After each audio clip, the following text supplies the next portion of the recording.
Welcome back once again. Another quick update for you. Been working on it again today. Nearly ready to start. Got a couple of things left to do, like got to put some fuel in it. Wired up all the fuel pumps and finished all that today. Did the 3-pump hanger. Sorted out the tail light wiring in the back and like battery wiring, just like terminated all that in because it was only sort of sat in there so I could power up the car when I was doing the wiring. So basically all the wiring in the boot is now done. Fuel gauge, boot light, boot popper, everything is all done. I'm still waiting on some boot carpet to come so I can actually mount the tank to the floor properly. And it obviously does need a nice old clean, but I'll spin the camera around and I'll give you guys a look. So there it is. Sorry, it is filthy dirty. Got bog dust all over it, whatnot. But it is obviously getting carpet, blue carpet, like the interior, and then the blue carpet that goes up the side there, and blue carpet that goes up the side there.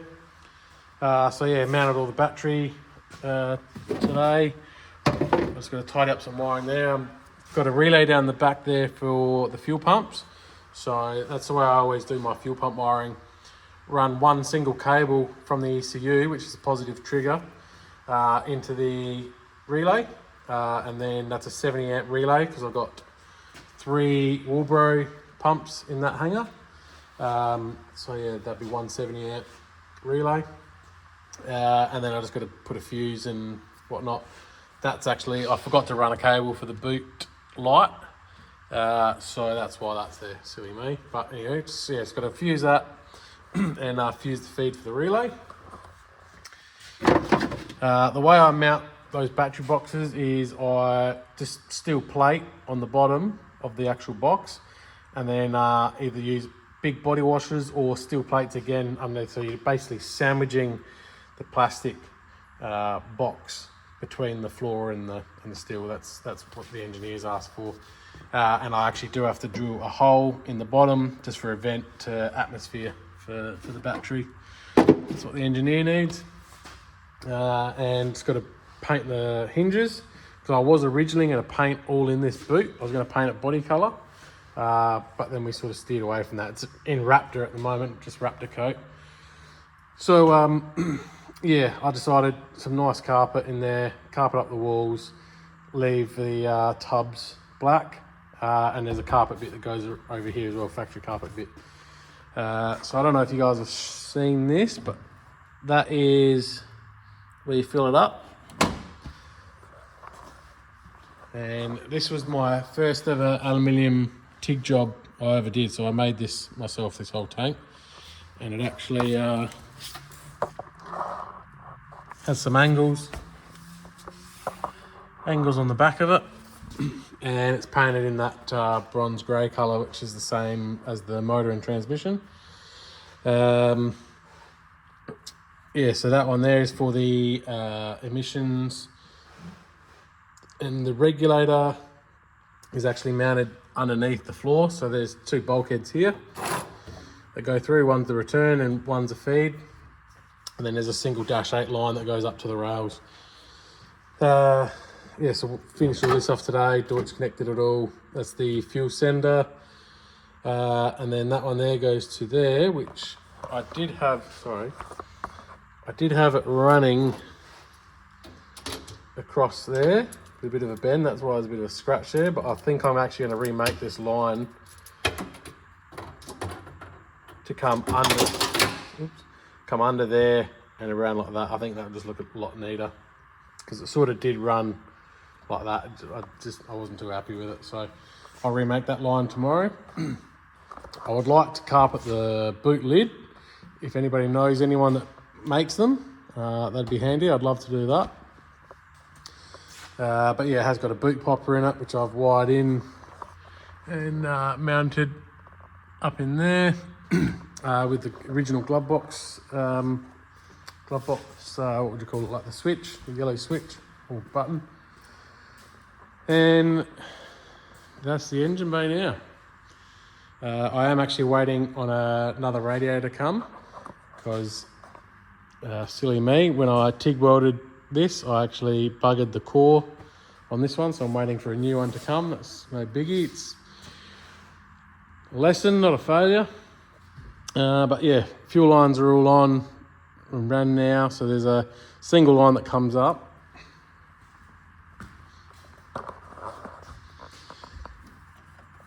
Into a Y piece and then into each rail and crosses over the rail. So basically the same as how my Calais is done over there. Yeah, got a brake booster to come in and just got to make the 2 front brake lines. Aircon heating, alternator, water pump, all that's back on now. Belt is on for the air conditioning. I actually measured, I got the belt size off of my VK because I actually run a idler, like a power steering delete as well, but mine's from Tough Mounts, so it actually sits up here a bit higher, so the belt I actually got is wrong, so I'm going to get a new belt tomorrow. And yeah, so the new radiator is going to have a -4 welded on up here just for my steam pipe, but yeah, made that, so that's all AN under there. And just have to make a bracket to come off of here for the throttle cable, because obviously this is an LS3 intake, used to be fly-by-wire, now it's not. We're running a LS1 ECU on this. And I do have, I know at the moment it's quite ugly, got to run that, and then there's another breather line that goes from that one to the back one, and then have another breather from there to there, all for engineering, because you can't actually run a catch can. So yeah, we do have a nice set of billet rocker covers from Sean's Customs to go on after, but we'll just see how we go with that. So a little bit of wiring left to finish in the front up here, but yeah, all the motor wiring's done, as you can see. So the only wiring you see coming through is these two, like I said in the last video, and the map.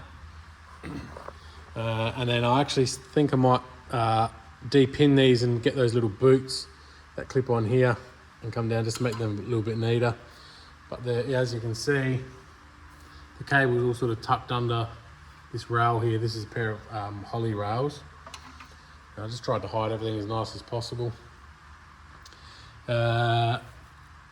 This is how I do my brake boosters. So I use a standard bend that actually folds down out the way, and just use a barb to -6. Excuse me. And then Low Fabrications actually do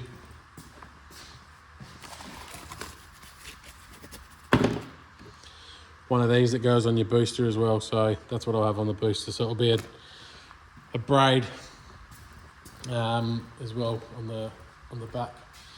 Dipsticks in. I really wanted to mount it off of this hole here so it come up, but it was really tight trying to get the actual dipstick in and out.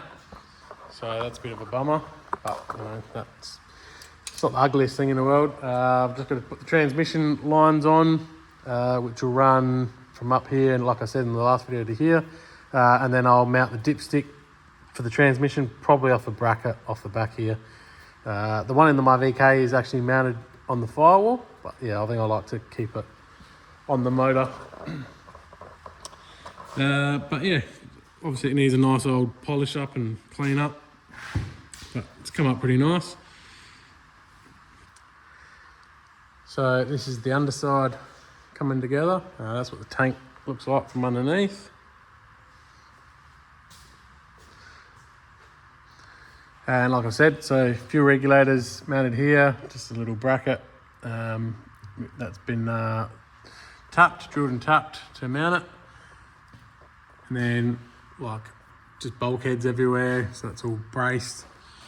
You could run it over the top, but I just wanted to be nice and neat, and you know, so when it goes to engineering, goes to Regency, they can sort of see you've put in some effort and you make it look as nice and clean as possible. There is actually a heat shield that goes over here. That's it there. That actually covers all of that because the exhaust actually comes through here and through here and then dumps on both sides. It's got just 2 little dumps that you just see the tips dumping out the back here. Yes, that's all. That's the emission carbon canister or charcoal canister, as some people call it. That's all plumbed in. Yeah, painted the diff the other night, so that's. I'm waiting on the centre to get back. Paul Jacobs is putting in some gears for me. Paul Jacobs from our Outlaws. So yeah, he's been kind enough to smash it out real quick for me. Absolute legend. Thanks, mate. So yeah, as I said the other night, powder coated all these arms. These are all chrome ollie, Heim joints, and that's the 1/2-inch -8 fuel line. Everything's just all been, billet clamps, brake lines and whatnot. So I do have a deep pan as well I've got to put in. I'm just going to pick up the filter for it tomorrow, so I can put that on, put the sensor on, and then finish up all the wiring. And just going to do my shifter cable, and then I can mount the drop box in, and then transmission side's all done. Actually just got to do the converter bolts. That's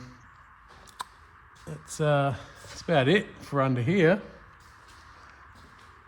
Yeah, so that's where the battery is mounted. So I didn't want to, because this is all bead rolled, I didn't want to run a plate across there. So just use the big body washer and a nylock, and then just put these dome nuts on it just to pretty it up, because I didn't, just so you don't have an ugly thread. I just got to get an M6 dome nut for that one tomorrow. I've got to get a heap of bolts from our United Fasteners tomorrow. And then there's a couple of bits and pieces under here I got to touch up where I didn't quite get the paint done. Tail lights, they're also all wired in, and LED globes, so they're all functional now, up and running. And yeah, as I showed you the other night, under the front here, so this is all back together. Basically 90% of the way there to get it fired up. So maybe tomorrow, if not tomorrow, definitely Wednesday. So as I mentioned before, we actually do have some nice rocker covers for it. That's them there. So they're from Sean's. They're full billet. You can see the tool path in it. Oh, beautiful machining work, beautiful craftsmanship, nice design. Got the orb fitting in the front, so you can run your catch can. Because you can do it either on the top, you can get them mounted in here, or in the front. I wanted to just keep that nice clean look across the front of the engine, or across the top of the engine, so that's why I opted for the front ones. Not too sure where we'll put the catch can at the moment. The one in my VK is actually like up in the corner to sort of make like the booster and that corner, so that's sort of symmetrical between left to right. I might do something like that again, or I might just do 2 nice small ones next to the radiator or something like that. So I'll work that out when time comes to it. But that's about all I got for today. So thank you again for tuning in, and hopefully next video you'll hear it running. So thanks, guys.